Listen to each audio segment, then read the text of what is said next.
ធម្មទេសនាលោកគ្រូកូអិនកាថ្ងៃទី3ថ្ងៃទី3បានកន្លងផុតទៅហើយអ្នកនៅសល់តែ7ថ្ងៃទៀតទេដើម្បីចម្រើនកម្មដ្ឋានថ្ងៃស្អែកថ្ងៃទី4ជាថ្ងៃសំខាន់ណាស់ចំពោះអ្នកនឹងចាប់ផ្ដើមចម្រើនវិបស្សនានេះមានន័យថាអ្នកនឹងចាប់ផ្ដើមចូលទៅក្នុងវិស័យបញ្ញាអ្វីដែលអ្នកបានធ្វើក្នុងរយៈពេល3ថ្ងៃនេះជាកិច្ចការសំខាន់ណាស់ដែលត្រូវធ្វើជាបឋមសម្រាប់កិច្ចការនៅថ្ងៃស្អែកគឺកិច្ចការជាក់ស្ដែងនៃការចម្រើនវិបស្សនាបើគ្មានសិលមាំមួនបើគ្មានសម្មាសមាធិទេគេមិនអាចបដិបត្តិហើយទទួលលទ្ធផលត្រឹមត្រូវនៃវិបស្សនាបានទេព្រោះហេតុនេះហើយបានជាក្នុងរយៈពេល3ថ្ងៃនេះអ្នកបានរក្សាសិល5ដែលអ្នកបានទទួលនៅថ្ងៃដំបូងនេះជាសិលនេះជាឫសគល់ដរាបណាគ្រឹះមាំមួនខ្លាំងដរាបនោះផ្ទះដែលសង់នៅលើគ្រឹះនេះក៏មាំមួនខ្លាំងណាស់ដែរដូច្នេះដោយមានឫសមួយយ៉ាងមាំមួនអ្នកបានចាប់ផ្ដើមចម្រើនសមាធិដោយបដិបត្តិអានាបានសតិសិលជាការចាំបាច់ដើម្បីឲ្យមានសមាធិត្រូវកាលពី25សតវត្សមុននេះនៅប្រទេសឥណ្ឌាមានគ្រូជាច្រើនដែលមិនបានឲ្យតម្លៃទៅលើសិលទេហើយសូម្បីតែសពថ្ងៃនេះក៏ដោយក៏នៅតែមានគ្រូបែបនេះខ្លះដែរគេនិយាយថាការរក្សាសិលមិនមែនជាការចាំបាច់ទេអ្វីដែលអ្នកចូលចិត្តអ្វីដែលធ្វើឲ្យអ្នកសប្បាយចូលចិត្តតែធ្វើបន្តទៅទៀតចុះអ្នកអាចនៅចម្រើនកម្មដ្ឋានបានហើយទទួលការពិសោធន៍ជាទីរីករាយពីការចម្រើនកម្មដ្ឋាននេះផងដូច្នេះគោលបំណងគឺដើម្បីឲ្យបានទទួលការពិសោធន៍ជាទីរីករាយពីការចម្រើនកម្មដ្ឋានប៉ុន្តែវិបស្សនាមិនមែនសម្រាប់គោលបំណងនេះទេគោលបំណងរបស់វិបស្សនាគឺការធ្វើចិត្តឲ្យបរិសុទ្ធផូរផង់នៅទីយ៉ាងជ្រៅបំផុតទៅដល់ឫសគល់របស់វាដើម្បីឲ្យបានសម្រេចគោលបំណងនេះជាចាំបាច់យើងត្រូវការសម្មាសមាធិដូច្នេះសិលល្អឥតខ្ចោះជាការចាំបាច់សម្រាប់សមាធិត្រូវហើយសមាធិត្រូវជាការចាំបាច់សម្រាប់ពង្រីកបញ្ញាហើយបញ្ញាជាការចាំបាច់ដើម្បីឲ្យបានទៅដល់គោលដៅទីបំផុតនៃការរួចរដោះនៃការត្រាស់ដឹងពេញបរិបូរណ៍សិលសម្រាប់សមាធិសម្រាប់បញ្ញាសម្រាប់វិមុតតិការរួចរដោះនេះគឺគ្រាន់តែកាលណាអ្នកចាប់ផ្ដើមធ្វើការប៉ុន្តែកាលណាអ្នកធ្វើដំណើរនៅលើមាគ៌ាអ្នកនឹងឃើញថាសិលសមាធិបញ្ញាទាំង3នេះនឹងជួយគ្នាទៅវិញទៅមកប្រៀបហាក់បីដូចជាតុជើង3បើជើងមួយទន់ខ្សោយវាមិនអាចឈរនឹងបានទេជើងទាំង3ត្រូវតែមាំមួនទាំងអស់បើគេមានសិលល្អឥតខ្ចោះល្អហើយសិលផ្ដល់ប្រយោជន៍ផ្ដល់លទ្ធផលល្អប៉ុន្តែគ្រាន់តែមានសិលល្អឥតខ្ចោះតែម្យ៉ាងមិនអាចជួយគេឲ្យទៅដល់គោលដៅទីបំផុតនៃការរួចរដោះពេញបរិបូរណ៍បានទេបើគេមានសិលល្អឥតខ្ចោះហើយសមាធិយ៉ាងជ្រៅសិលនិងសមាធិនេះក៏មិនអាចនាំគេទៅរកគោលដៅទីបំផុតនៃការរួចរដោះពេញបរិបូរណ៍បានដែរ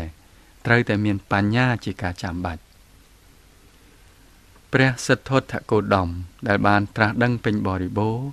មានជីវភាពពោពេញទៅដោយសិលតាំងតែពីនៅភាពជាព្រះរាជកុមារមកម្លេះរួចហើយព្រះអង្គបានចម្រើនសមាធិដោយបានលះបង់ជីវភាពជាក្រហមព្រះអង្គបានចាកចេញទៅរកគ្រូផ្សេងព្រះអង្គបានសម្រេចសមាធិយ៉ាងខ្ពស់បំផុតនាសម័យនោះគឺឈានទី8ព្រះអង្គបានចម្រើនឈានទាំងអស់នេះ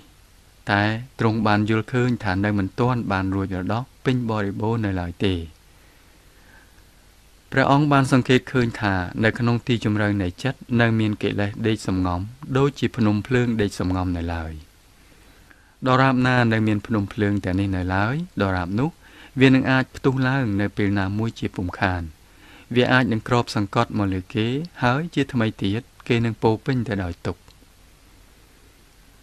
គេត្រូវតែយកឫសគល់នៃគ្រឿងសៅហ្មងនៅទីជម្រៅនៃចិត្តចេញហើយដើម្បីធ្វើការនេះព្រះអង្គបានបន្តការរុករកហើយទ្រង់បានរកឃើញវិបស្សនាឡើងវិញនេះជាបញ្ញា ដោយសារតែការចម្រើនវិបស្សនាប៉ុណ្ណោះទើបព្រះអង្គអាចពង្រីកបញ្ញារបស់ព្រះអង្គបានហើយទ្រង់បានត្រាស់ដឹងជាព្រះពុទ្ធមួយព្រះអង្គពុំនោះសោតព្រះអង្គមិនអាចសម្រេចការត្រាស់ដឹងបានឡើយនៅប្រទេសឥណ្ឌាវិបស្សនាបានបាត់បង់សូន្យអស់ទៅហើយមានភាពងងឹតឈឹងបញ្ញាល្អឥតខ្ចោះត្រូវបានបាត់បង់ពីក្នុងស្រុកហើយព្រះអង្គបានរកឃើញឡើងវិញក្នុងចំណោមផ្នែកទាំង3របស់ធម៌សិលនៅមាននៅពេលនោះផ្នែកទាំង3នៃសមាធិក៏មានដែរឥឡូវនេះផ្នែក2ទៀតនៅក្នុងអរិយអដ្ឋង្គិកមៈដែលជាផ្នែកបញ្ញាគឺសម្មាសង្កប្បោនិងសម្មាទិដ្ឋិសម្មាសង្កប្បោប្រែមកថាគុណិតត្រូវកាលណាគេចូលមករួមក្នុងធម្មសិក្សាមួយដូចជាធម្មសិក្សានេះជាដំបូងនៅផ្ទៃខាងលើនៃចិត្តគេជួបប្រទះនឹងគ្រឿងសៅហ្មងខ្លះដែលធ្វើឲ្យគេមានភាពអន្ទះអន្តែងវាមានការប៉ះទង្គិចខ្លះនៅក្នុងចិត្តដោយមានរឿងខ្លះកើតឡើងរួចហើយគេក៏ចាប់ផ្ដើមពិនិត្យមើលដង្ហើមគំនិតផ្សេងរបស់គេប្រែទៅជាមានភាពលើសលប់គេហើយជាញឹកញយណាស់គំនិតច្រើនតែពោពេញទៅដោយកិលេសក្នុងករណីខ្លះវាអាចមានកំហឹងក្នុងករណីខ្លះវាអាចមានការស្អប់ខ្ពើមមានទុក្ខព្រួយមានក្តីអស់សង្ឃឹមក្នុងករណីខ្លះវាមានតណ្ហាគំនិតទាំងអស់នេះចេះតែមកគ្របសង្កត់នៅលើអ្នកហើយអ្នកបានខិតខំអស់ពីសមត្ថភាពដើម្បីត្រឡប់ទៅរកដង្ហើមវិញ1ថ្ងៃ2ថ្ងៃ3ថ្ងៃហើយអ្នកសង្កេតឃើញថាគំនិតទាំងប៉ុន្មានមិនបានបាត់បង់អស់ទេតែផ្នត់គំនិតបានផ្លាស់ប្ដូរគំនិតមិនមែនសាហាវខ្លាំងក្លាដូចជាពីមុនទេគំនិតនៅតែមានប៉ុន្តែឥឡូវនេះភាគច្រើនជាគំនិតទៅរកមាគ៌ាទៅរកធម៌គេបានចាប់ផ្ដើមយល់មាគ៌ាយល់របៀបត្រឹមត្រូវនៃការចម្រើនកម្មដ្ឋានយល់ការលំបាកផ្សេងគំនិតទាំងអស់នេះចេះតែកើតឡើងនៅក្នុងចិត្តជំនួសគំនិតធ្វើបាបអ្នកដទៃនេះជាសម្មាសង្កប្បោនេះក៏នៅតែមិនមែនជាបញ្ញាត្រឹមត្រូវដែលបានធ្វើឲ្យព្រះសិទ្ធត្ថគោតមបានត្រាស់ដឹងពេញបរិបូរណ៍នោះទេការព្រៀនប្រដៅឲ្យមានគំនិតល្អមានរួចស្រេចទៅហើយនាពេលនោះការព្រៀនប្រដៅរបស់គ្រូទាំងអស់នៅប្រទេសឥណ្ឌាក្នុងពុទ្ធសម័យឬក្រោយពុទ្ធសម័យបានបង្រៀនថាត្រូវឲ្យមានគំនិតល្អជាចាំបាច់នោះទើបគេអាចឃើញរបស់ទាំងឡាយដោយត្រឹមត្រូវនេះហើយជាសម្មាទិដ្ឋិការយល់ត្រូវយោបល់ត្រូវអ្នកអាចមើលឃើញរបស់ផ្សេងតាមភាពពិតរបស់វាបីដូចជាព្រះអាទិត្យកាលណាមានពពកយ៉ាងក្រាស់យ៉ាងខ្មៅងងឹតមកបាំងអ្នកមិនអាចមើលឃើញពន្លឺទេអ្វីងងឹតឈឹងទាំងអស់ឥឡូវនេះស្រទាប់ខ្លះនៃពពកបានរសាត់ផុតទៅហើយពពកនៅមាននៅឡើយតែវាមិនក្រាស់មិនខ្មៅងងឹតដូចពីមុនទេអ្នកចាប់ផ្ដើមមើលឃើញពន្លឺថ្វីបើពពកមិនទាន់បានរសាត់ផុតអស់ទៅហើយក៏ដោយសម្មាសង្កប្បោបែបនេះជាចាំបាច់គំនិតនៅតែមានអ្នកមិនទាន់បានទៅដល់ដំណាក់ដែលចិត្តបានប្រែទៅជាឈប់លែងគិតទៅជាគ្មានគំនិតទេការគិតនៅតែមានតែវាមិនមែនជាឧបសគ្គរហូតទាល់តែអ្នកមិនអាចឈានជំហានជាបន្ទាប់បាននោះទេជំហានជាបន្ទាប់គឺសម្មាទិដ្ឋិការយល់ត្រូវការយល់ការពិតតាមភាពពិតរបស់វា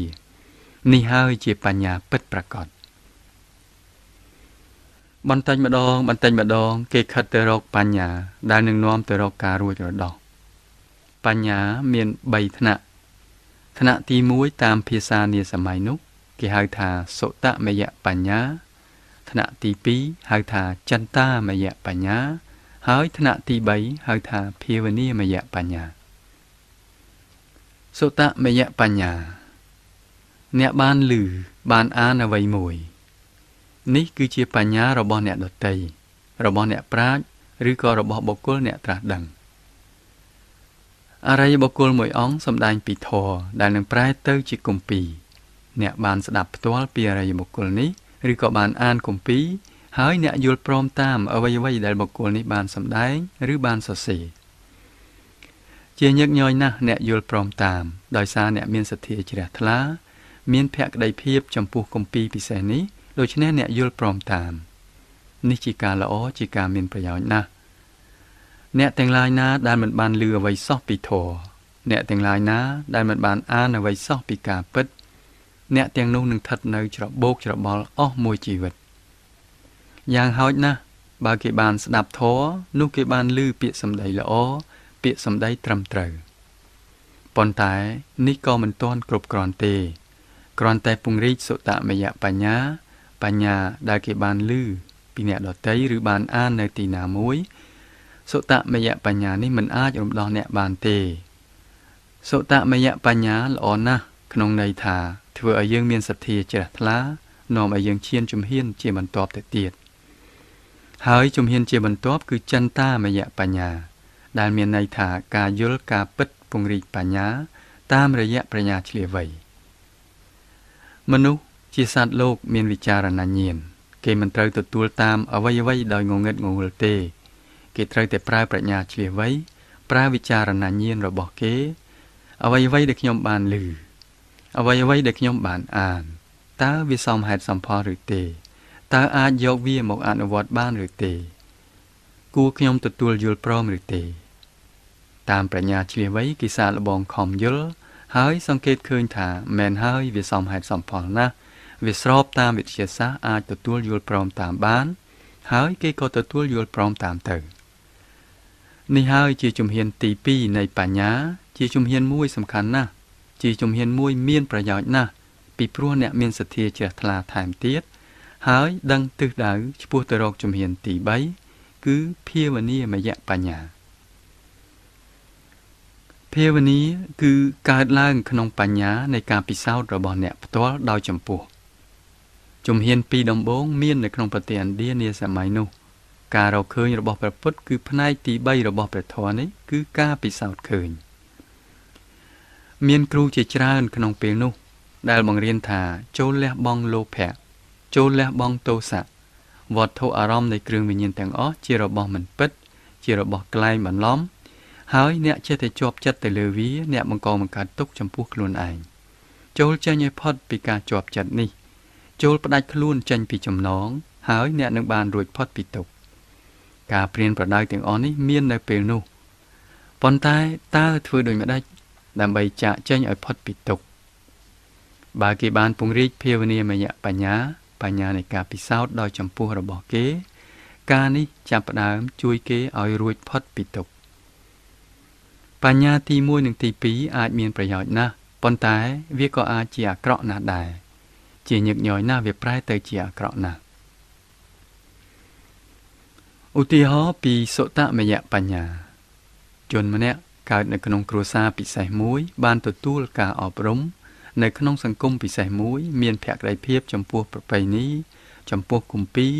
ចំពោះជំនឿពិសេសមួយតាំងពីក្មេងមកចិត្តគេក៏បានបាក់ភ្នត់ទទួលស្គាល់ទស្សនវិជ្ជាទទួលស្គាល់ជំនឿនិងលទ្ធិទាំងអស់នេះនាំឲ្យគេយល់ឃើញថារឿងទាំងអស់នេះជារឿងត្រឹមត្រូវឥតខ្ចោះប្រពៃណីដទៃទៀតមិនត្រឹមត្រូវគ្មានប្រយោជន៍ទេប្រពៃណីខ្ញុំជាប្រពៃណីប្រសើរបំផុតហើយខ្ញុំទទួលយល់ព្រមតាមគេមិនបានឈានជំហានជាបន្ទាប់សោះគេពេញចិត្តទាំងស្រុងហើយគេគិតឃើញថាខ្ញុំបានទទួលស្គាល់ការពិតដែលមានសរសេរនៅក្នុងគម្ពីរយើងដែលអរិយបុគ្គលយើងបានសម្ដែងដែលអ្នកបង្កើតសាសនាយើងបាននិយាយគឺជាការពិតយ៉ាងអស្ចារ្យមនុស្សបែបនេះមិនដែលប្រើប្រាជ្ញាឆ្លៀសវៃមិនដែលពិចារណារកហេតុផលអ្វីដែលគេបានរៀនបានចេះនោះទេការពង្រីកលទ្ធភាពរបស់គេផ្ទាល់សម្រាប់ពិសោធន៍ការពិតស្ថិតនៅឆ្ងាយណាស់ពីចិត្តគំនិតរបស់គេដូច្នេះការនេះប្រែទៅជាឧបសគ្គប្រែទៅជាចំណងមួយយ៉ាងធំគេអាចបញ្ចុះបញ្ចូលជនម្នាក់ឲ្យសុខចិត្តប្រើចន្តាមយបញ្ញាប៉ុន្តែក្នុងឋានៈជាមនុស្សលោកគេចង់ពិចារណារកហេតុផលពីរបស់ផ្សេងហើយគេក៏តាំងគិតពិចារណាថានេះឬជាការពិតនេះឬជាការត្រឹមត្រូវតើគេអាចទទួលយកបានឬទេអាចអនុវត្តតាមបានឬទេហើយនៅពេលនោះមនុស្សចាស់ទុំក៏តាំងព្រួយបារម្ភរៀមច្បងក្នុងគ្រួសារព្រឹទ្ធាចារ្យក្នុងសង្គមព្រឹទ្ធាចារ្យក្នុងសហគមន៍ពិសេសនេះមិនចូលចិត្តរឿងនេះទេហើយគេក៏និយាយថាអូឯងមិនជឿទេឬ ឯងគ្មានភក្តីភាពចំពោះគម្ពីរយើងទេឬឯងគ្មានភក្តីភាពចំពោះអ្នកបង្កើតសាសនាយើងទេឬបើឯងសង្ស័យនោះឯងដឹងឬទេតែលទ្ធផលវាយ៉ាងណាក្រោយពេលស្លាប់ឯងនឹងធ្លាក់ទៅនរករួចហើយក៏មានការរៀបរាប់យ៉ាងសម្បើមពីឋាននរកគួរឲ្យរន្ធត់ភ័យខ្លាចហើយជួននោះក៏តាំងនិយាយថាទេលោកអាចារ្យទេខ្ញុំមិនចង់ទៅឋាននរកទេខ្ញុំទទួលយល់ព្រមតាមទាំងអស់ខ្ញុំមិនចង់ទៅឋាននរកទេដូច្នេះដោយមានការភ័យខ្លាចជនកំសត់នេះក៏ទទួលយល់ព្រមតាមហើយព្រឹទ្ធាចារ្យដដែលនេះមានរបៀបមួយផ្សេងទៀតគាត់និយាយថាមើលចុះបើឯងសុខចិត្តទទួលយល់ព្រមតាមអ្វីៗដែលគេសរសេរនៅក្នុងគម្ពីរយើងអ្វីៗដែលប្រពៃណីដែលទស្សនវិជ្ជាយើងនិយាយនោះឯងដឹងទេថាមានអ្វីនឹងកើតឡើងក្រោយពេលស្លាប់ឯងនឹងបានឡើងទៅឋានសួគ៌រួចហើយក៏មានការរៀបរាប់យ៉ាងអស្ចារ្យពីឋានសួគ៌ឯងនឹងទទួលការសប្បាយរីករាយទទួលការមតណ្ហាគ្រប់យ៉ាងនៅទីនោះឯងមិនអាចរកបានទេនៅក្នុងโลกនេះអស្ចារ្យណាស់ឮដូច្នេះគេក៏ចាប់ផ្ដើមស្រក់ទឹកមាត់ហើយក៏សុខចិត្តទទួលតាមទាំងអស់ទៅដូច្នេះអ្នកសុខចិត្តទទួលតាមដោយមកពីភក្តីភាពងងឹតងងល់ដោយមកពីការភ័យខ្លាចឬក៏ដោយមកពីការលោភលន់អ្នកគ្រាន់តែសុខចិត្តទទួលតាមប៉ុណ្ណោះប៉ុន្តែអ្នកមិនបានពិចារណាឲ្យយល់ច្បាស់លាស់ទេ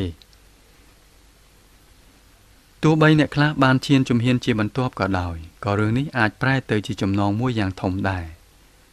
ជាញឹកញយណាស់គេចាប់ផ្ដើមពិចារណារកហេតុផលគេសង្កេតឃើញថាការពន្យល់នេះសមហេតុសមផលល្អណាស់ប្រពៃណីយើងនិយាយថាដូច្នេះគឺវាត្រឹមត្រូវហើយអ្នកចេះតែខំរកលេសដើម្បីពន្យល់ខ្លួនឯងឲ្យជឿតាមមែនហើយរឿងនេះត្រឹមត្រូវហើយនេះជាទីបញ្ចប់គ្មានអ្វីទៀតទេឥឡូវនេះខ្ញុំដឹងអស់ហើយខ្ញុំក៏ជាអ្នកប្រាជ្ញខ្ញុំអាចសរសេរសៀវភៅយ៉ាងច្រើនអំពីទស្សនវិជ្ជានេះអំពីជំនឿនោះខ្ញុំអាចធ្វើសន្និសីទខ្ញុំអាចពិភាក្សាតទល់គ្នាខ្ញុំអាចជជែកវែកញែកដើម្បីបញ្ជាក់ថាជំនឿឯទៀតទាំងអស់សុទ្ធតែខុសជំនឿនេះត្រូវភាពផ្ដេសផ្ដាសនេះនឹងរារាំងអ្នកមិនឲ្យឈានជំហានជាបន្ទាប់ឡើយដូច្នេះសុតមយបញ្ញានិងចន្តាមយបញ្ញាទាំងពីរនេះអាចប្រែទៅជាឧបសគ្គមួយយ៉ាងធំបើអ្នកចាប់ផ្ដើមឈានជំហានភាវនាមយបញ្ញានោះអ្នកចាប់ផ្ដើមពិសោធន៍ឃើញការពិតដោយខ្លួនឯងបើសិនណាអ្នកមិនបានពិសោធន៍ឃើញការពិតទេនោះវាមិនមែនជាការពិតចំពោះអ្នកទេវាជាការពិតក្លែងក្លាយជាដរាបមនុស្សម្នាក់ត្រូវតែពិសោធន៍ឃើញការពិតដោយខ្លួនឯងដើម្បីឲ្យបានទៅដល់គោលដៅទីបំផុតព្រះសិទ្ធត្ថគោតមបានពិសោធន៍ឃើញការពិតនៅក្នុងព្រះកាយទ្រង់បានពង្រីកភាវនាមយបញ្ញាហើយបានប្រែទៅជាបុគ្គលត្រាស់ដឹងមួយអង្គបញ្ញាដែលទ្រង់បានពង្រីកនៅក្នុងព្រះកាយអាចរំដោះបានតែបុគ្គលមួយអង្គប៉ុណ្ណោះហើយបុគ្គលនោះគឺព្រះសិទ្ធត្ថគោតមគ្មានអ្នកណាម្នាក់ក្រៅពីនេះទៀតទេគ្មានអ្នកណាដទៃអាចរួចរដោះបានដោយសារតែបញ្ញារបស់ព្រះអង្គឡើយអ្នកដទៃអាចទទួលការណែនាំអាចមានសទ្ធាជ្រះថ្លាដោយមកពីបញ្ញារបស់ព្រះអង្គបុគ្គលម្នាក់ត្រូវតែពង្រីកភាវនាមយបញ្ញាដែលអ្នកបានរស់នៅជាមួយដែលបានពិសោធន៍ឃើញដើម្បីឲ្យបានទៅដល់គោលដៅទីបំផុតនៃការរួចរដោះពេញបរិបូរណ៍មានតែភាវនាមយបញ្ញាទេដែលអាចបំបាក់ចំណងផ្សេងនៃអវិជ្ជានៃលោភៈនៃទោសៈនិងភាពអកុសលទាំងឡាយបានមានតែភាវនាមយបញ្ញាទេដែលអាចកោះរំលើងឬគល់នៃទុក្ខទាំងអស់ដែលផ្ដល់លទ្ធផលប៉ុន្តែមិនមែនសុតមយបញ្ញាមិនមែនចន្តាមយបញ្ញាទេឧទាហរណ៍មួយមនុស្សម្នាក់ឃ្លានបាយជាខ្លាំងគាត់ក៏បានចូលទៅក្នុងភោជនីយដ្ឋានគាត់ពិនិត្យមើលបញ្ជីរាយឈ្មោះម្ហូបហើយក៏គាត់គិតថាអស្ចារ្យណាស់ម្ហូបអស់នេះឆ្ងាញ់ណាស់គាត់ក៏តាំងស្រក់ទឹកមាត់នេះជាឧបតិហេតុមួយឥឡូវនេះគាត់បញ្ជាមុខម្ហូបប៉ុន្តែមុននឹងគេយកម្ហូបមកឲ្យគាត់ត្រូវទៅរងចាំមួយរយៈពេលសិនដូច្នេះគាត់ពិនិត្យមើលនៅជុំវិញខ្លួន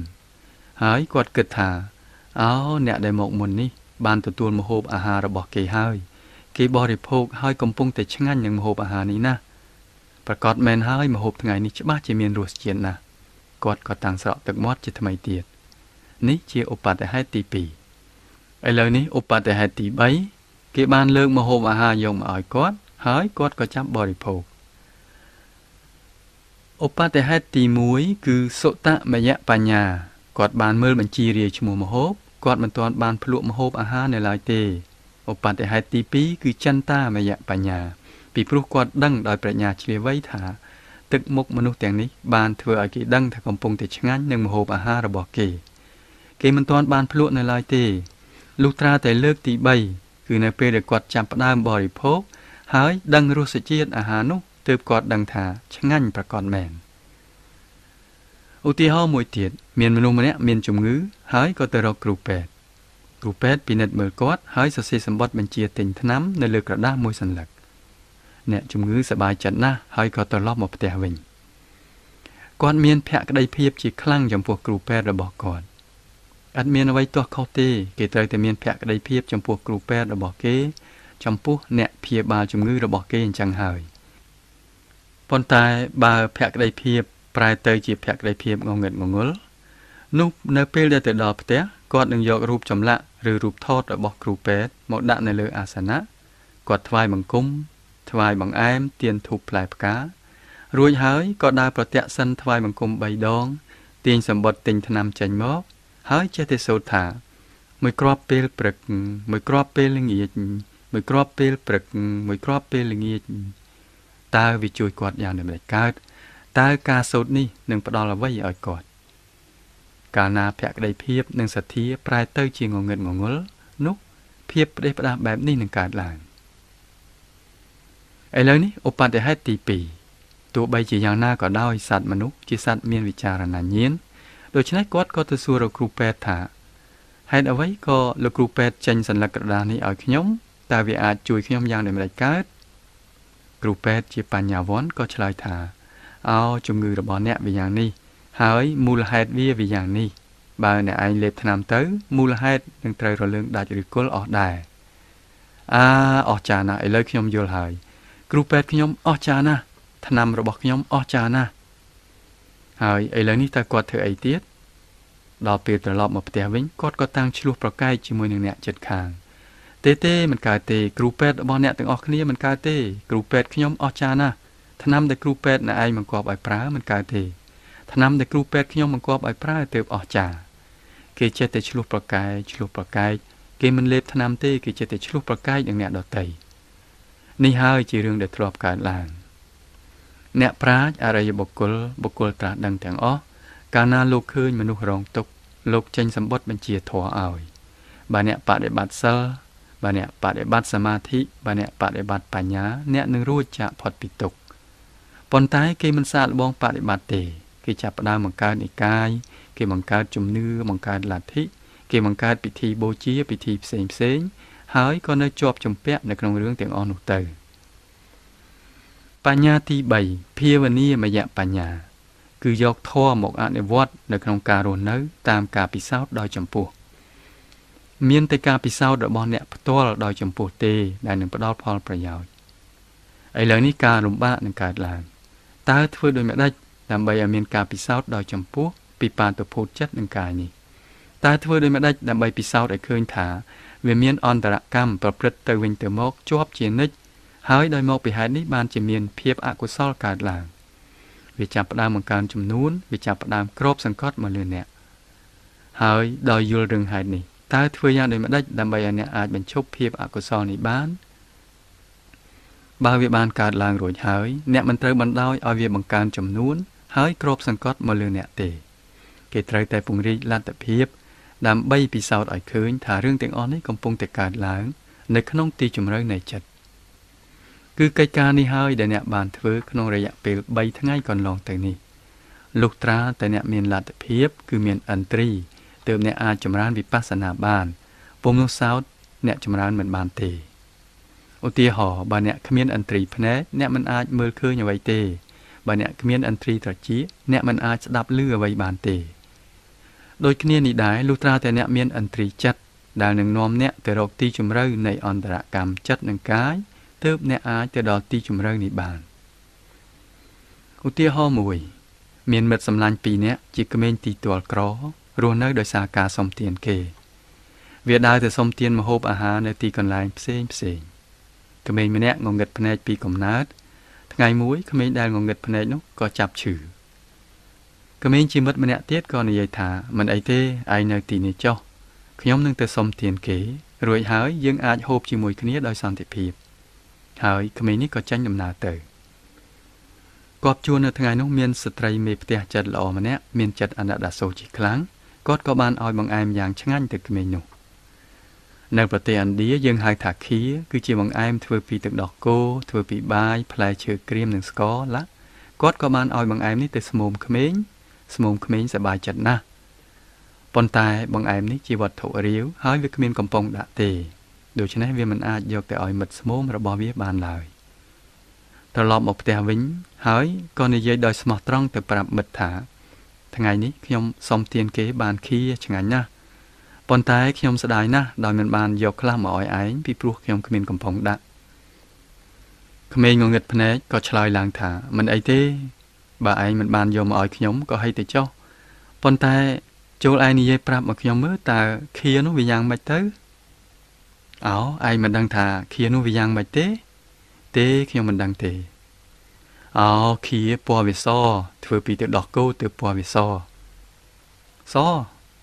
តែសនោះវាយ៉ាងម៉េចទៅឯងមិនដឹងថាសនោះយ៉ាងម៉េចទេឬទេខ្ញុំមិនដឹងទេសគឺវាមិនមែនខ្មៅចុះខ្មៅនោះវាយ៉ាងម៉េចយីឯងមិនស្គាល់សឯងមិនស្គាល់ខ្មៅតើឯងជាមនុស្សយ៉ាងម៉េចនឹងខ្ញុំមិនដឹងសមិនដឹងខ្មៅយ៉ាងម៉េចទេងងឹតភ្នែកពីកំណើតតើធ្វើម៉េចឲ្យខ្ញុំដឹងពណ៌សពណ៌ខ្មៅបានក្មេងម្នាក់ទៀតក៏តាំងក្រឡេកមើលនាយមើលអាយហើយឃើញសត្វស្លាបពណ៌សមួយវាក៏ចាប់សត្វស្លាបលើកឡើងហើយយកទៅឲ្យមិត្តវាណែមើលទៅពណ៌សគឺវាដូចជាសត្វស្លាបនេះឯងអោពណ៌សវាដូចជាសត្វស្លាបនេះឬភ្នែកគ្នាមើលមិនឃើញទេដូច្នេះក៏តាំងប្រើមេម្ដាយទៅស្ទាបសត្វស្លាបឥឡូវនេះខ្ញុំដឹងហើយថាពណ៌សវាយ៉ាងម៉េចពណ៌សគឺវាទន់ល្មើយល្អណាស់ទន់ល្អណាស់ទន់អីតើឯងចង់និយាយថាម៉េចតើភាពទន់នេះវាមានអ្វីតាក់ទងនឹងពណ៌សនេះចុះឯងថាពណ៌សវាដូចជាសត្វស្លាបនេះហើយដល់ខ្ញុំស្ទាបវាទៅឃើញថាសត្វស្លាបនេះវាទន់ល្អណាស់ហើយឥឡូវនេះឯងថាពណ៌សវាមិនមែនទន់ទេតើខ្ញុំអាចដឹងថាពណ៌សវាយ៉ាងម៉េចទៅវិញបានឯងជាមនុស្សឡប់សតិហើយខ្ញុំប្រាប់ឯងថាពណ៌សគឺវាដូចជាសត្វស្លាបនេះហើយឯងនៅតែមិនដឹងទៀតទុកឲ្យខ្ញុំពិនិត្យមើលម្ដងទៀតមើលហើយក្មេងងងឹតភ្នែកក៏ចាប់ពិនិត្យមើលម្ដងទៀតវាចាប់ផ្ដើមស្ទាបពីចំពុះហើយស្ទាបមើលខ្លួនសត្វទាំងមូលរហូតដល់ចុងស្លាបឥឡូវនេះខ្ញុំដឹងហើយសគឺវាកោងកងុកពណ៌សគឺវាកោងកងុកដូច្នេះចំពោះមនុស្សទាំងអស់ដែលនិយាយពីទស្សនវិជ្ជាខ្ពស់តែមិនដែលបានពិសោធន៍ឃើញអ្វីសោះដោយមកពីគេគ្មានឥន្ទ្រីសម្រាប់ធ្វើការពិសោធន៍ចំពោះមនុស្សទាំងអស់នេះការពិតគឺវាកោងកងុកជាដរាបការពិតគឺស្ថិតនៅកោងកងុករហូតអស់មួយជីវិតកោងកងុកគេមិនអាចយល់បានទេលទ្ធភាពសម្រាប់ពិសោធន៍ការពិតនេះមានសារៈសំខាន់ណាស់គឺកិច្ចការនេះហើយដែលអ្នកបានចាប់ផ្ដើមធ្វើបើអ្នកធ្វើតែសិលប៉ុណ្ណោះហើយមិនឈានជំហានបន្ទាប់គឺសមាធិតទៅទៀតទេនោះអ្នកមិនអាចមានឥន្ទ្រីសមាធិនេះទេអ្នកចាប់ផ្ដើមធ្វើសមាធិដោយប្រើរបស់ស្រមៃប្រឌិតដោយប្រើពាក្យបរិកម្មប្រើរូបភាពនោះអ្នកមិនអាចមានឥន្ទ្រីសមាធិនេះបានទេប៉ុន្តែអ្នកកំពុងតែធ្វើការជាមួយនឹងការពិតអំពីបាតុភូតចិត្តនិងកាយរបស់អ្នកផ្ទាល់អ្នកបានចាប់ផ្ដើមធ្វើការនៅត្រង់ផ្ទៃនេះជាមួយនឹងដង្ហើមដែលជាការពិតហើយអ្នកពិសោធន៍ឃើញដង្ហើមប៉ះពិតប្រាកដមែនហើយឥឡូវនេះនៅថ្ងៃទី3អ្នកពិសោធន៍ឃើញវេទនាផ្សេងដែលមានប្រតិកម្មជីវគីមីនៅត្រង់ផ្ទៃតូចនេះហើយជារបៀបដើម្បីធ្វើឲ្យអ្នកចូលទៅក្នុងទីជម្រៅនៃចិត្តរបស់អ្នកផ្ទាល់នៅទីជម្រៅរបស់ចិត្តមិនដឹងតាមការជាក់ស្ដែងវាមិនមែនមិនដឹងទេវាដឹងខ្លួនគ្រប់ខណៈទាំងថ្ងៃទាំងយប់តែដឹងអំពីវេទនានៅលើកាយអ្នកបានចាប់ផ្ដើមពិសោធន៍ឃើញវេទនាទាំងនេះនៅក្នុងផ្ទៃរន្ធច្រមុះនៅសពសរពាង្គកាយមានការផ្លាស់ប្ដូរខ្លះកំពុងតែកើតឡើង ដែលបញ្ចេញខ្លួនវាមកជាវេទនានេះឬវេទនានោះហើយគេអាចពិសោធន៍ឃើញការផ្លាស់ប្ដូរនេះបានតែតាមរយៈការពិនិត្យមើលតែប៉ុណ្ណោះអ្នកបានបដិបត្តិអស់រយៈពេល3ថ្ងៃមកហើយថ្ងៃស្អែកអ្នកនឹងរករកវិស័យទាំងមូលហើយអ្នកនឹងឃើញវេទនាបែបណាមួយនៅសពសរពាង្គកាយនេះជារបៀបដែលអ្នកត្រូវខិតទៅមុខចាប់ពីផ្ទៃខាងលើនៃចិត្តទៅទីជម្រៅនៃចិត្តទីជម្រៅដែលមានគ្រឿងស្មុគស្មាញចាក់ឫសយ៉ាងជ្រៅពីអតីតកាលដែលក៏ជាគំនរនៅទីនោះផ្នត់ទម្លាប់នៃចិត្តគឺការធ្វើប្រតិកម្មស្ថិតនៅថ្នាក់យ៉ាងជ្រៅបំផុតនៃចិត្តកាលណាវាស្ទង់ឃើញវេទនាជាសុខនៅលើកាយវាធ្វើប្រតិកម្មជាលោភៈជាការប្រកាន់ខ្ជាប់កាលណាវាស្ទង់ឃើញវេទនាជាទុក្ខវាធ្វើប្រតិកម្មជាទោសៈជាការស្អប់ខ្ពើមអ្នកត្រូវខិតទៅរកការដឹងអំពីរឿងនេះតាមប្រាជ្ញាឆ្លៀសវៃវាងាយយល់ណាស់មានការផ្លាស់ប្ដូរកើតឡើងនៅគ្រប់ទីកន្លែងអ្វីៗសុទ្ធតែមិនទៀងមនុស្សម្នាក់កើតមកហើយត្រូវតែស្លាប់ទៅវិញជាធម្មតារបស់ដែលគេបានផលិតឡើងទោះយូរឬឆាប់នឹងវិនាសបាត់ទៅវិញអ្វីៗសុទ្ធតែមិនទៀងនេះជាការយល់តាមប្រាជ្ញាឆ្លៀសវៃគេអាចពិសោធន៍ឃើញបានតែនៅក្នុងក្របខ័ណ្ឌកាយច្បាប់ធម្មជាតិជាច្បាប់នៅគ្រប់ទីកន្លែងទាំងអស់ទាំងខាងក្នុងទាំងខាងក្រៅច្បាប់ធម្មជាតិដែលអ្នកមើលឃើញនៅខាងក្រៅអាចយល់បានតាមប្រាជ្ញាឆ្លៀសវៃតែប៉ុណ្ណោះប៉ុន្តែការពិតច្បាប់ដែលអ្នកពិសោធន៍ឃើញនៅក្នុងក្របខ័ណ្ឌកាយត្រូវតែបានពិសោធន៍ឃើញការពិសោធន៍ឃើញនេះហៅថាភាវនាមយបញ្ញាមានគ្រូជាច្រើននៅមុនពុទ្ធសម័យក្នុងពុទ្ធសម័យនិងក្រោយពុទ្ធសម័យតែងតែព្រានប្រដៅដូចគ្នាតែតាមប្រាជ្ញាឆ្លៀសវៃតែប៉ុណ្ណោះគេមិនបានចូលទៅក្នុងទីជម្រៅតាមរបៀបដូចដែលគេបានចាប់ផ្ដើមពង្រីកភាវនាមយបញ្ញារបស់គេផ្ទាល់នោះឡើយឧបមាថាមានមនុស្សចិត្តស្និទ្ធជាទីស្រឡាញ់របស់គេម្នាក់ទទួលមរណភាពហើយគេក៏យកសាកសពរបស់មនុស្សនេះទៅបូជាឬក៏ទៅបញ្ចុះក្នុងទីស្មោសាននៅពេលដែលគេកំពុងតែបូជាឬបញ្ចុះសាកសពនេះគេក៏មានគតិបណ្ឌិតច្រើនណាស់គេគិតថានៅទីបំផុតអ្វីៗសុទ្ធតែមិនទៀងអ្នកដែលកើតមកហើយត្រូវតែស្លាប់ទៅវិញជាធម្មតាគ្មាននរណាម្នាក់អាចគេចផុតពីសេចក្តីស្លាប់បានទេចំពោះរូបខ្ញុំក៏នឹងស្លាប់នៅថ្ងៃណាមួយដែរគេនឹងយកសាកសពខ្ញុំទៅបញ្ចុះក្នុងទីស្មោសានឬទៅបូជាក្នុងជាបនដ្ឋានដូច្នេះការលោភលន់ការប្រកាន់ខ្ជាប់ការឈ្លោះប្រកែកដើម្បីប្រមូលគោរបស់ទាំងអស់នេះទុកតើវាមានផលប្រយោជន៍អ្វីនៅទីបំផុតអ្វីៗទាំងអស់ត្រូវតែទុកចោលនៅទីនេះហើយសាកសពខ្ញុំនឹងត្រូវឆេះអស់រលីងគេមានបញ្ញាយ៉ាងជ្រៅនេះប៉ុន្តែតើវាបានត្រឹមណាគ្រាន់តែដើរចេញពីទីស្មោសានភ្លាមមានរឿងដដែលកើតឡើងទៀតអញរបស់អញភាពប្រៀបអាទាំងអស់នេះនៅតែមានវាគ្មានអ្វីខុសគ្នាទេវាគ្រាន់តែជាការយល់មួយតាមប្រាជ្ញាឆ្លៀសវៃតែប៉ុណ្ណោះគេបានចូលមកស្ដាប់ធម្មទេសនាហើយគេយល់ឃើញថាឥឡូវនេះខ្ញុំយល់ហើយហេតុអីបានជាការប្រកាន់ខ្ជាប់វាអាក្រក់យ៉ាងនេះវានាំឲ្យមានទុក្ខច្រើនណាស់ដរាបណាខ្ញុំប្រកាន់ខ្ជាប់ខ្លាំងដរាបនោះខ្ញុំក៏មានទុក្ខច្រើនណាស់ដែរខ្ញុំមុខជាមានទុក្ខអញរបស់អញនេះជាទុក្ខមួយធំណាស់ហើយនៅពេលចប់ធម្មទេសនានៅពេលដែលគេចេញពីធម្មសាលភ្លាមនៅពេលនោះគេក៏តាំងស្រែកឆោឡោឡើងថាស្បែកជើងខ្ញុំនៅណាយកស្បែកជើងខ្ញុំទៅហើយខ្ញុំទើបទៅទិញនៅថ្ងៃនេះស្បែកជើងខ្ញុំថ្មីចាស់តើវាទៅជាយ៉ាងណាទៅហើយគេក៏តាំងយំសោកខ្ញុំរបស់ខ្ញុំវាគ្មានអ្វីខុសគ្នាទេវាជាការយល់តាមប្រាជ្ញាឆ្លៀសវៃមួយដែលមិនបានជួយអ្វីទេគេត្រូវតែពិសោធន៍ឃើញវាជាការងាយណាស់ដើម្បីយល់តាមប្រាជ្ញាឆ្លៀសវៃដើម្បីយល់ព្រមទទួលតាមដោយសទ្ធាជ្រះថ្លាប៉ុន្តែវាជាការពិបាកណាស់ដើម្បីពិសោធន៍ឃើញការពិតពីព្រោះបើអ្នកគ្មានអន្ត្រីសម្រាប់ពិសោធន៍ទេនោះអ្នកមិនអាចពិសោធន៍ឃើញវាទេវាមានការមិនពិតមានការក្លែងបន្លំច្រើនណាស់តាមអាការៈខាងក្រៅរបស់ខ្លះមានសភាពហាក់បីដូចជាយ៉ាងនេះតាមការជាក់ស្ដែងវាខុសគ្នាស្រឡះ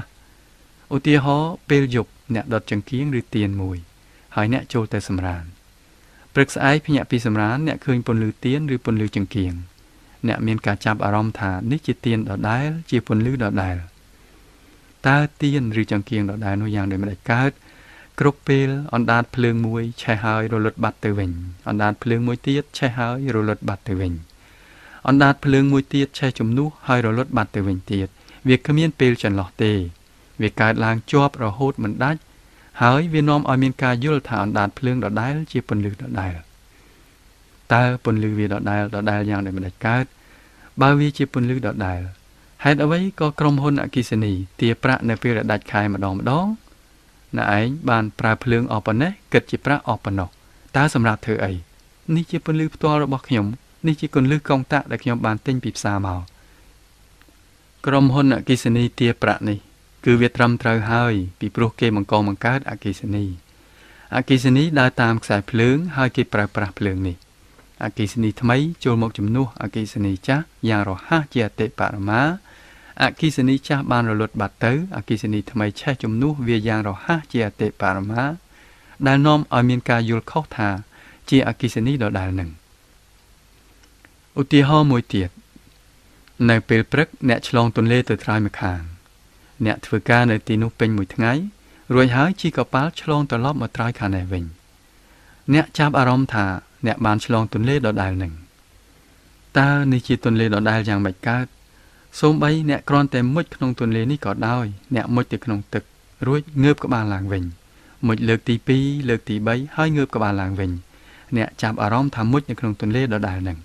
តើទន្លេដដែលយ៉ាងម៉េចកើតវាមានដំណើរហូរជាប់ជានិច្ចទន្លេដែលអ្នកបានមុជលើកទី1បានហូរបាត់ទៅហើយគ្មានទឹកមួយដំណក់នៅសល់ទេនៅលើកទី2អ្នកមុជនៅក្នុងទន្លេមួយផ្សេងទៀតនៅលើកទី3នៅក្នុងទន្លេមួយផ្សេងទៀតនៅពេលព្រឹកដែលអ្នកបានឆ្លងទន្លេនេះតាមកប៉ាល់នៅពេលល្ងាចវាជាទន្លេមួយថ្មីផ្សេងទៀតប៉ុន្តែគេចាប់អារម្មណ៍ថាជាទន្លេដដែលនឹងតើធ្វើយ៉ាងដូចម្តេចដើម្បីចេញឲ្យផុតពីសភាពការនេះរបស់ខ្លះស្ថិតនៅក្នុងវិស័យគ្រឿងវិញ្ញាណរបស់អ្នកឧទាហរណ៍អ្នកមានភ្នែកអាចមើលឃើញអ្វីនេះវាមានព្រំដែនរបស់វាអណ្ដាតភ្លើងចង្កៀងឆេះរលត់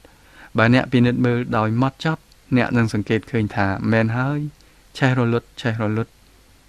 ប៉ុន្តែចំពោះពន្លឺអគ្គិសនីវាយ៉ាងណាដែរវាឆេះរលត់យ៉ាងរហ័សជាអតិបរមាហួសពីវិស័យភ្នែករបស់អ្នកឬក៏ដំណើរហូរនៃទន្លេមែនហើយវាកំពុងហូរការមុជទី2គឺនៅក្នុងទន្លេមួយថ្មីការមុជទី3នៅក្នុងទន្លេមួយថ្មីទៀតបើអ្នកខំពិនិត្យមើលឲ្យមែនទែនអ្នកនឹងអាចយល់ពីរឿងនេះបានប៉ុន្តែតើធ្វើដូចម្តេចដើម្បីឲ្យយល់យ៉ាងនេះថាអ្នកដែលមុជនៅក្នុងទន្លេលើកទី1បានស្លាប់បាត់ទៅហើយមានមនុស្សថ្មីម្នាក់ទៀតបានមុជលើកទី2មានមនុស្សថ្មីម្នាក់ទៀតបានមុជលើកទី3តើធ្វើយ៉ាងម៉េចឲ្យយល់យ៉ាងនេះបានអ្នកគ្មានឥន្ទ្រីសម្រាប់ពិសោធន៍មើលវាទេឧទាហរណ៍អ្នកដែលបានចាប់ផ្ដើមបដិបត្តិវិបស្សនានឹងមានការយល់ឃើញថាហ្គោអង្ការដែលកំពុងតែនិយាយប្រហែលកន្លះម៉ោងមកហើយនេះគឺហ្គោអង្ការដដែលនឹងឬពី10ឆ្នាំ50ឆ្នាំ60ឆ្នាំ67ឆ្នាំគឺហ្គោអង្ការដដែលនឹងតើហ្គោអង្ការដដែលយ៉ាងម៉េចកើតគ្រប់ពេលហ្គោអង្ការនេះស្លាប់ហើយមានហ្គោអង្ការមួយទៀតកើតឡើងហ្គោអង្ការនេះស្លាប់ហើយមានហ្គោអង្ការមួយទៀតកើតឡើងរចនាសម្ព័ន្ធកាយទាំងស្រុងកើតឡើងដោយសារចលនាភាគអដ្ឋបរមាណូវាកើតរលត់យ៉ាងរហ័សជាអតិបរមាបែបនេះល្បឿនយ៉ាងរហ័សនេះបង្កើតឲ្យមានការយល់ខុសការភ័ន្តច្រឡំការច្របូកច្របល់ទោះបីគេយល់ព្រមទទួលស្គាល់តាមប្រាជ្ញាឈ្លាសវៃក៏ដោយក៏គេមិនអាចយល់ការពិតបានដោយមកតែពីមានអ្នកវិទ្យាសាស្ត្របាននិយាយថាដូច្នោះទេនៅក្នុងលោកកាយទាំងមូលគ្មានភាពកករឹងទេគឺមានសុទ្ធតែកូនរលកតូចតែប៉ុណ្ណោះអ្នកវិទ្យាសាស្ត្រសម័យថ្មីនិយាយថាដូច្នេះបុគ្គលត្រាស់ដឹងដូចជាព្រះពុទ្ធក៏បានត្រាស់សម្ដែងថាដូច្នេះដែរនៅក្នុងសកលលោកទាំងមូលគ្មានភាពកករឹងនៅកន្លែងណាមួយទេមានសុទ្ធតែកូនរលកតូចតែប៉ុណ្ណោះចិត្តនិងកាយគ្មានអ្វីក្រៅពីកូនរលកក្រៅពីភាពញ័រភាពញ័រឡើយអ្នកអាចមានភក្ដីភាពចំពោះអ្នកវិទ្យាសាស្ត្ររួចហើយយល់ព្រមជឿតាមព្រឹត្តិការណ៍នេះការទទួលយល់ព្រមជឿតាមនេះគ្មានប្រយោជន៍អ្វីទេអ្នកត្រូវតែខំពិសោធន៍ឲ្យឃើញដោយខ្លួនឯង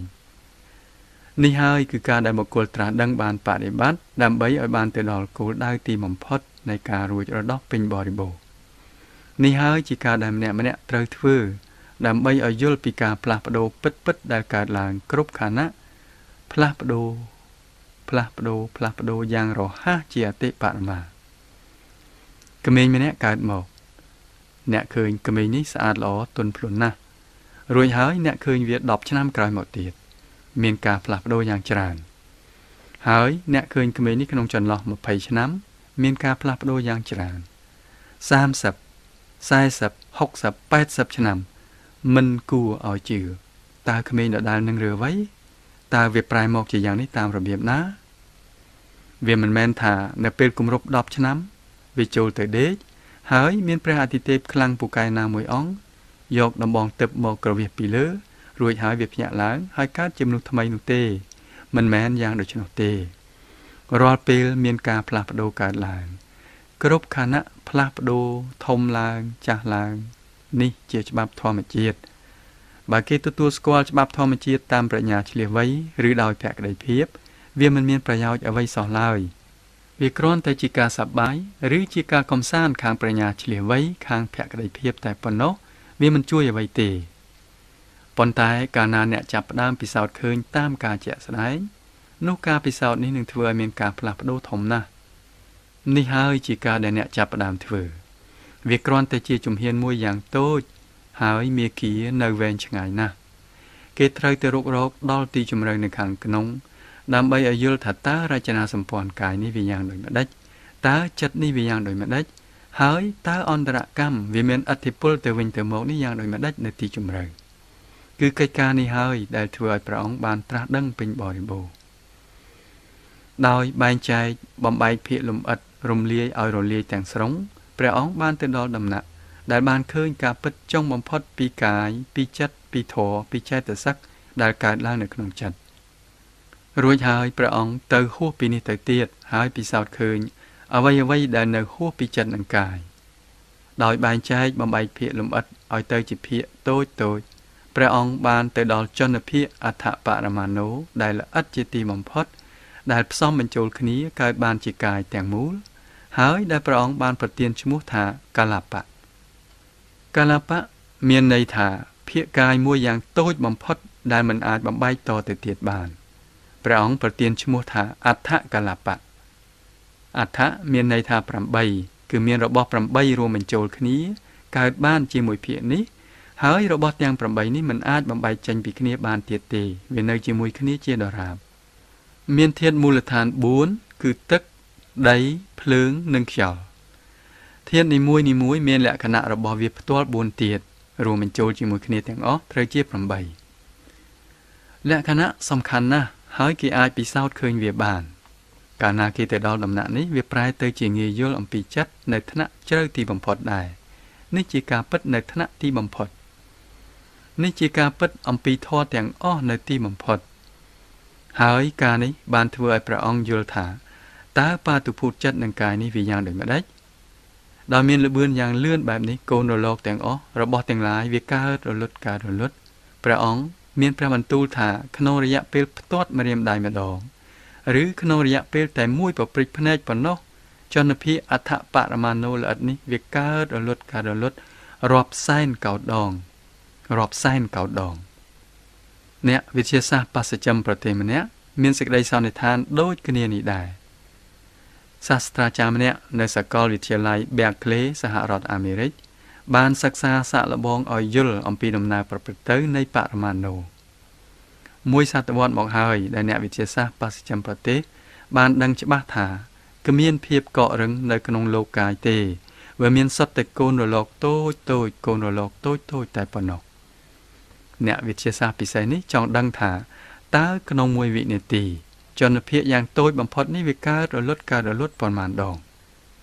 ដើម្បីឲ្យបានដឹងក្នុងរឿងនេះគាត់បានបង្កើតគ្រឿងប្រដាប់មួយដែលគាត់ហៅថាគ្រឿងវាស់ពពុះទឹកដូចជាពពុះទឹកមួយចន្ទភាគមួយវាកើតរលត់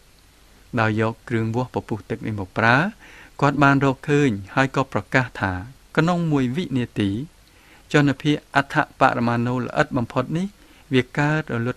ត់បានលេខ1សរសេរនឹងលេខ0 22ដងលេខ0 22ដងក្រោយលេខ1 ហើយនៅប្រទេសឥណ្ឌាមានអ្នកត្រាស់ដឹងមួយអង្គបានប្រកាសថាក្នុងរយៈពេលផ្ទាត់ម្រាមដៃម្ដងឬក្នុងមួយប្រព្រិចភ្នែកវាកើតរលត់រាប់សែនកោដងអ្នកវិទ្យាសាស្ត្រទាំងពីរនាក់មានសេចក្តីសន្និដ្ឋានដូចគ្នាប៉ុន្តែមានភាពខុសគ្នាច្រើនណាស់សិស្សជាច្រើនមកពីទីកន្លែងជិតបែក្លេ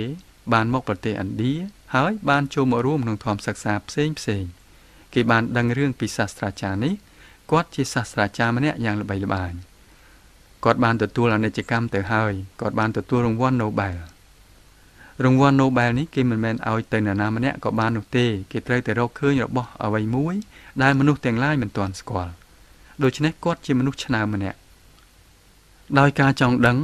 សិស្សខ្លះបានទៅជួបសាស្ត្រាចារ្យនេះដែលមានសេចក្តីសន្និដ្ឋានដូចគ្នានឹងបុគ្គលត្រាស់ដឹងហើយគេបានឃើញថាគាត់ជាមនុស្សម្នាក់ដែលពោពេញទៅដោយភាពតានតឹងពោពេញទៅដោយការរងទុក្ខតើមកពីហេតុអ្វីបានជាគាត់មិនបានរួចចាកផុតពីទុក្ខមកពីភាពតានតឹងរបស់គាត់ពីព្រោះគាត់គ្មានភាវនាមយៈបញ្ញាទេគាត់មានតែសេចក្តីសន្និដ្ឋានយ៉ាងនេះដោយសារគ្រឿងប្រដាប់វាស់ពពុះទឹករបស់គាត់តែប៉ុណ្ណោះគាត់មានជំនឿយ៉ាងខ្លាំងទៅលើគ្រឿងប្រដាប់នេះនិងទៅលើប្រាជ្ញាឈ្លាសវៃរបស់គាត់ផ្ទាល់ហើយគាត់និយាយថាវាយ៉ាងដូចនេះឯងប៉ុន្តែបុគ្គលមួយអង្គទៀតដែលបានរួចរដោះពីទុក្ខទាំងអស់មិនបានប្រើប្រាស់គ្រឿងប្រដាប់ប្រដាវិទ្យាសាស្ត្រណាមួយទេបុគ្គលអង្គនេះប្រើតែការពិសោធន៍ដោយចំពោះផ្ទាល់ព្រះអង្គតែប៉ុណ្ណោះគឺការពិសោធន៍ដោយចំពោះនេះហើយដែលធ្វើឲ្យមានការប្លែកខុសគ្នាទាំងស្រុងកាលណាអ្នកចូលទៅដល់ទីជម្រៅខាងក្នុងដើម្បីឲ្យយល់ពីការពិតពីអន្តរកម្មទៅវិញទៅមកនៃកាយនិងចិត្តរបស់អ្នកនោះវាមិនមែនដើម្បីបំពេញមិនមែនដើម្បីបំបត្តិការស្រេកឃ្លានការចង់ដឹងរបស់អ្នកទេគោលបំណងគឺដើម្បីឲ្យអ្នកចេញផុតពីសេចក្តីល្ងងខ្លៅដើម្បីឲ្យយល់ពីរបៀបដែលដោយមកពីសេចក្តីល្ងងខ្លៅនេះអ្នកចេះតែបង្កើតគ្រឿងសៅមងជាបន្តបន្ទាប់គ្នាដែលនាំឲ្យវាប្រែទៅជាកងទុកមួយដើម្បីផ្លាស់ប្ដូរផ្នត់ទម្លាប់នេះគេត្រូវតែចូលទៅទីជម្រៅខាងក្នុងហើយពិសោធន៍ឲ្យឃើញការពិ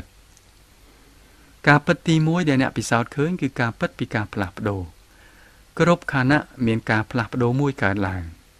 បាតុភូតកាយនិងចិត្តទាំងមូលផ្លាស់ប្ដូរជានិច្ចហើយគេត្រូវតែយល់រឿងនេះតាមការពិសោធន៍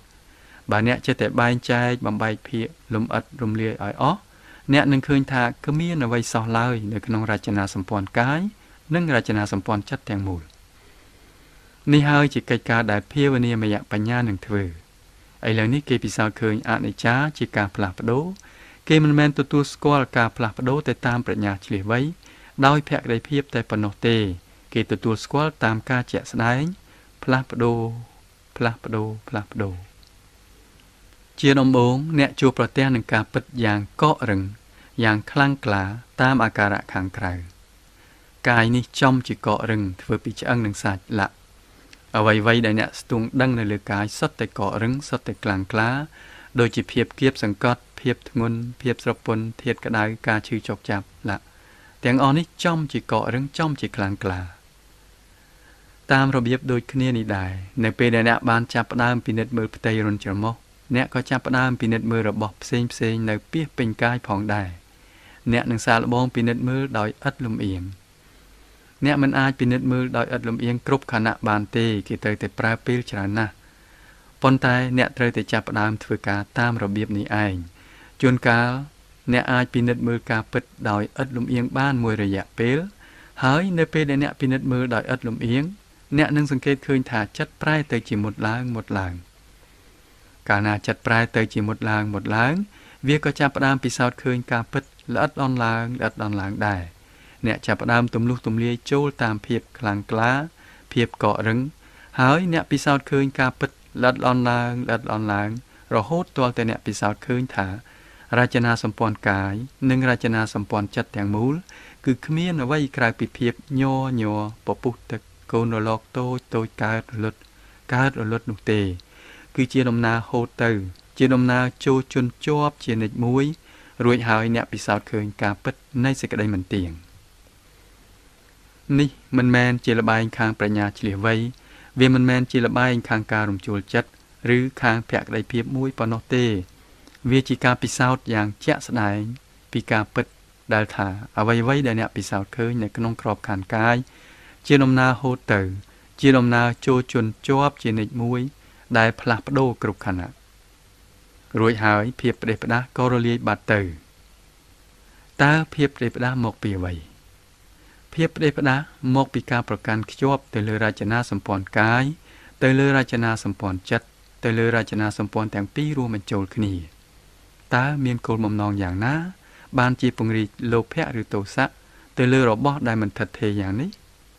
តាមការចម្រើនវិបស្សនាគេរៀនពិនិត្យមើលដោយឧបេក្ខាផ្នត់ទម្លាប់ចាស់គឺប្រតិកម្មបាតុភូតកាយនិងចិត្តនេះបង្កើតបានវេទនានេះឬវេទនានោះជាសុខឬជាទុក្ខហើយមានប្រតិកម្មជាលោភៈទោសៈលោភៈទោសៈអ្នកបាត់លំនឹងចិត្តអ្នកប្រែទៅជាអន្ទះអន្ទែងឥឡូវនេះអនិច្ចាផ្នែកទី1នៃបញ្ញាវានឹងប្រែទៅជាច្បាស់ឡើងតាមការពិសោធន៍កាលណាគេពង្រីកផ្នែកនេះនៃបញ្ញាអនិច្ចាផ្លាស់ប្ដូរផ្នែកមួយទៀតនៃបញ្ញានឹងកើតឡើងគឺទុក្ខាជាដំបូងកាលណាអ្នកចាប់ផ្ដើមបដិបត្តិដោយពិនិត្យមើលការពិតពីខ្លួនអ្នកជួបប្រទះនឹងការពិតយ៉ាងកករឹងខ្លាំងក្លា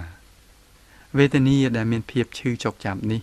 ភាពធ្ងន់ភាពស្រពន់ភាពគៀបសង្កត់ភាពតានតឹងដោយជាក់ស្ដែងនេះជាសេចក្តីទុក្ខយ៉ាងធ្ងន់អ្នកមិនចូលចិត្តវាទេអ្នកចង់គេចចេញពីវាហើយវានៅតែកើតឡើងប៉ុន្តែអ្នកហាត់វឹកវើចិត្តដើម្បីពិនិត្យមើលទោះបីរងទុក្ខយ៉ាងណាក៏ដោយអ្នកគ្រាន់តែពិនិត្យមើលតែប៉ុណ្ណោះជួនកាលនៅថ្ងៃទី7ទី8ទី9ឬ10ឬជួនកាលអស់រយៈធម្មសិក្សា2ឬ3សិស្សនឹងទៅដល់ដំណាក់មួយដែលភាពកករឹងរលាយអស់ហើយមានដំណើរហូរស្រោចនៃភាពញ័រល្អិតសុខុមនៅពាសពេញកាយមានធម៌ពលហូរស្រោចនៅពាសពេញកាយហើយវាហាក់ដូចជាស្រួលជាសុខពន់ពេកណាស់អស្ចារ្យណាស់នេះជាបៃតិនេះជាភាពអណ្ដែតអណ្ដូងស្រួលណាស់ខ្ញុំបានស្វែងរកវាជាយូរមកហើយឥឡូវនេះបានទៅដល់គោលដៅហើយអ្នកពង្រីកការប្រកាន់ខ្ជាប់ទៅលើវាជាខ្លាំងខ្ញុំបានសម្រេចហើយឥឡូវនេះខ្ញុំបានសម្រេចហើយអ្នកក៏ពង្រីកការប្រកាន់ខ្ជាប់ទៅលើវាជាខ្លាំងដោយមិនយល់ថាសភាពប្រការនេះក៏ផ្លាស់ប្ដូរក៏វាមិនទៀងដូចគ្នាដែរ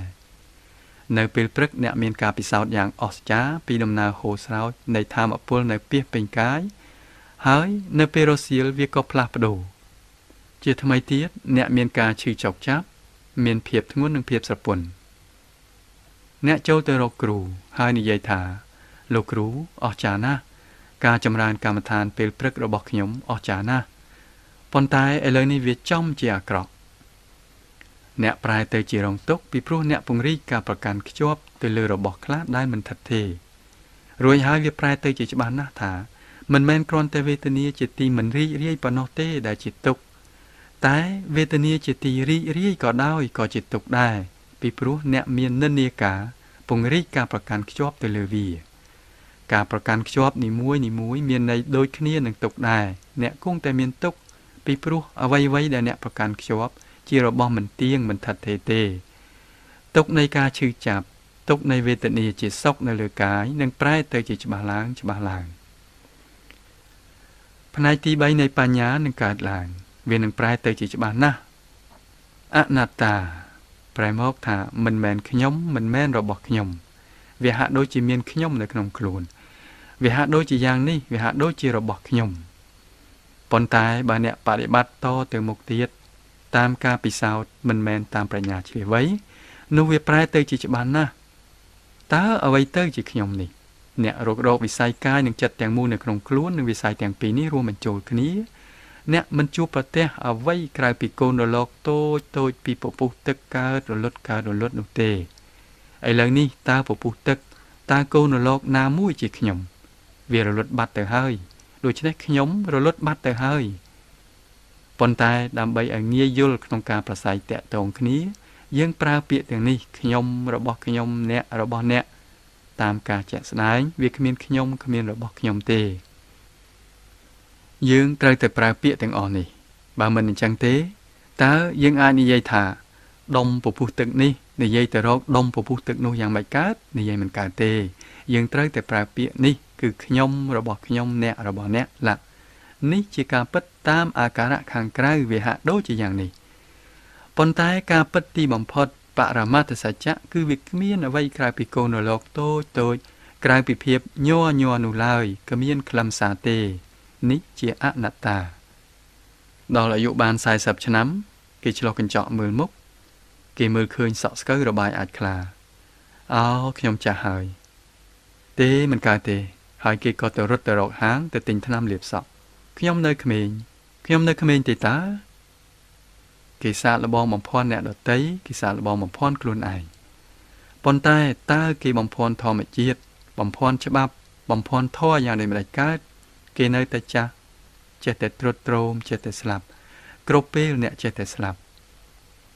បើអ្នកអាចត្រួតត្រាអាចធ្វើជាម្ចាស់លើរចនាសម្ព័ន្ធកាយរបស់អ្នកផ្ទាល់បានអ្នកអាចនិយាយថាទេអ្នកឯងមិនត្រូវត្រួតត្រោមទេឯងត្រូវតែស្ថិតនៅក្នុងសភាពដូចដែលអញចង់ឲ្យឯងស្ថិតនៅមិនកើតទេអ្នកមិនអាចធ្វើកើតទេអ្នកចេះតែត្រួតត្រោមឧទាហរណ៍គេមានអាយុ20ឆ្នាំហើយគេធ្វើពិធីបុណ្យខួបកំណើតមួយពិធីបុណ្យមួយយ៉ាងធំហើយអ្នកទាំងអស់គ្នាក៏ប្រសិទ្ធពរថា Happy birthday to you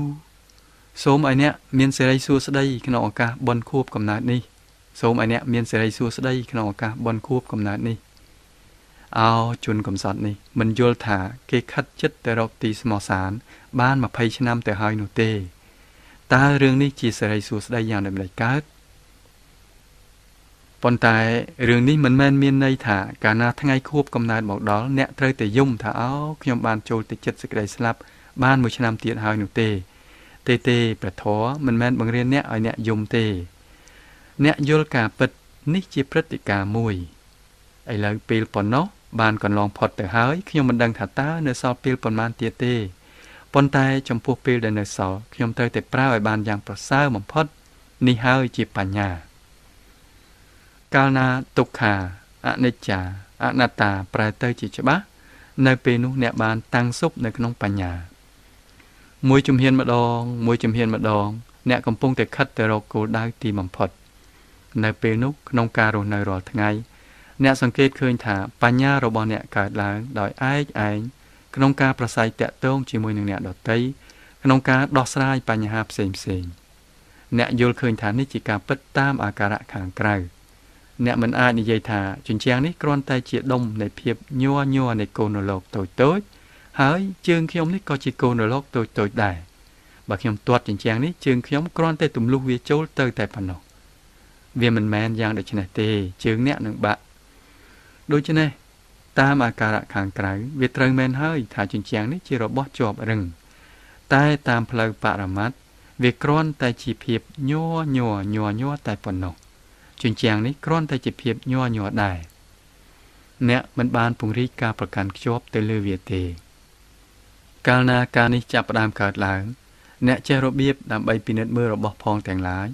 មិនមែនគ្រាន់តែតាមការពិតកករឹងតែប៉ុណ្ណោះទេវាមានអាការៈខាងក្រៅអ្នកនឹងចាប់ផ្ដើមបែងចែកបំបែកភាគលំអិតរំលាយការពិតពីភាពកករឹងហើយឃើញការពិតទីបំផុតកាលណាបុរសម្នាក់គ្មានកតិបណ្ឌិតត្រឹមត្រូវហើយសម្លឹងមើលកាយកករឹងរបស់ស្ត្រីម្នាក់ឬស្ត្រីម្នាក់សម្លឹងមើលកាយកករឹងរបស់បុគ្គលម្នាក់គេលាន់មាត់ថាល្អណាស់ចំជាល្អកាលណាអ្នកបានរីកចម្រើននៅក្នុងធម៌អ្នកនឹងសាកល្បងពិចារណាឲ្យយល់ថាតើអ្វីទៅល្អខ្ញុំពិនិត្យមើលទុកឲ្យខ្ញុំបែងចែកបំបែកភាគលំអិតជាភាគតូចហើយពិនិត្យមើលតើអ្វីទៅជាការល្អអ្នកចាប់ផ្ដើមតាំងពីបង្ហើយសក់សក់ទាំងនេះចំជាល្អសក់ខ្មៅរលើបសក់បែបនេះសក់បែបនោះសក់គេមួយសរសៃក៏បានជ្រុះធ្លាក់មកតើល្អនៅត្រង់ណាបោះវាចោលទៅឧទាហរណ៍ពេលកំពុងតែធ្វើម្ហូបពេលព្រឹកសក់មួយសរសៃធ្លាក់ចូលទៅក្នុងម្ហូបប្រពន្ធក៏លើកម្ហូបយកទៅជូនលោកប្តីឃើញក៏ស្រែកថាយីសក់ក៏ក្រិចណាស់ខូចម្ហូបខ្ញុំអស់ហើយប្រពន្ធក៏ឆ្លើយឡើងថាលោកប្តីចង់ថាម៉េចសក់ក៏ក្រិចណាស់ពេញមួយល្ងាចមកហើយពេញមួយយប់ទៀតបងសរសើរថាសក់ល្អឥឡូវវាជ្រុះចូលទៅក្នុងម្ហូបមិនក៏បងមិនពិសាវាទៅហេតុអីក៏ស្រែក វាល្អតែកាលណាវានៅរួមបញ្ចូលស្បែកក្បាលទេនៅពេលដែលវាជ្រុះវាបាត់លម្អវាទៅហើយឥឡូវមានអ្វីទៀតដែលអ្នកត្រូវសម្លឹងមើលខិតទៅមុខទៀតមើលហើយអ្នកទៅដល់ធ្មេញអស្ចារ្យណាស់ល្អណាស់ដូចជួរគុជទាំងគ្រាប់ធ្មេញមួយបាក់គុជទាំងគ្រាប់មួយបាក់គុជទាំងគ្រាប់យ៉ាងមានតម្លៃមួយតើអ្នករក្សាវាទុកក្នុងទូដៃឬក្នុងឃ្លាំងឬទេបោះវាចោលទៅវាជាឆ្អឹងមួយដុំទេនៅពេលដែលវាបែកចេញពីគេវាជាឆ្អឹងមួយដុំបើវានៅជាប់ជាមួយគេទើបវាជាគុជទាំងគ្រាប់វាជាគុជមានតម្លៃមួយបើអ្នកខិតទៅមុខទៀតតើមានអ្វី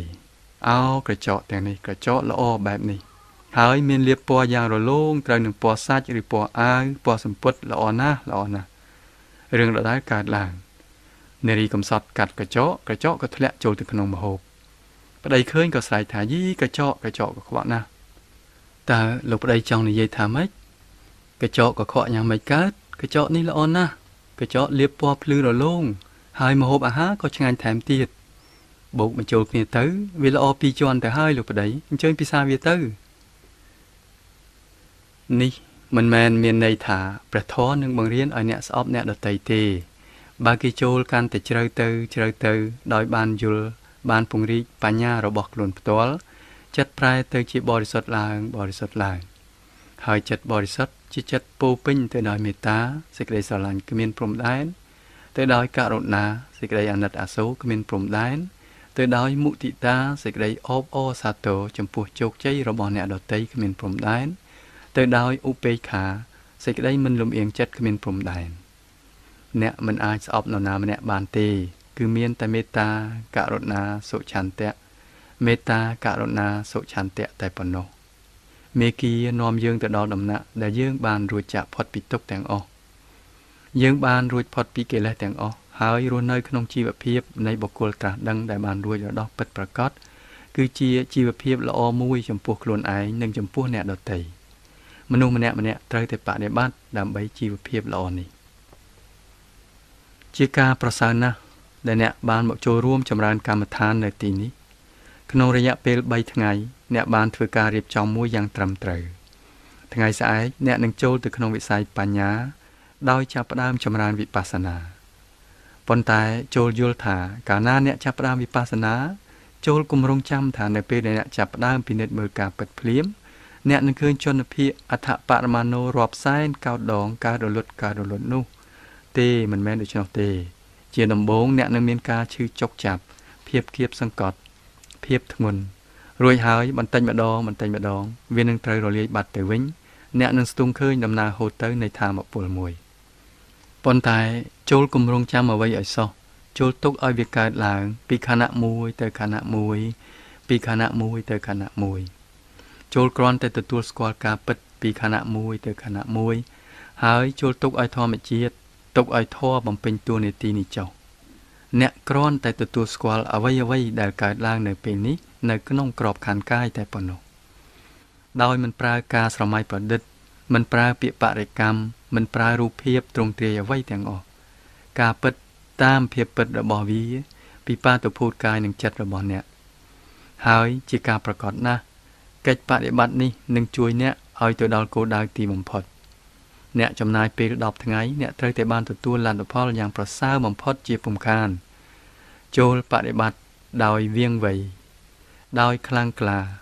ដោយអំណត់និងដោយជាប់ជានិច្ចចូលចេញឲ្យផុតពីចំណងទាំងអស់ពីទុក្ខទាំងអស់របស់អ្នកហើយចូលរីករាយនឹងសន្តិភាពពិតប្រាកដសុខដុមរមនាពិតប្រាកដសុភមង្គលពិតប្រាកដBhavad Sarva Mangalam Bhavad Sarva Mangalam Bhavad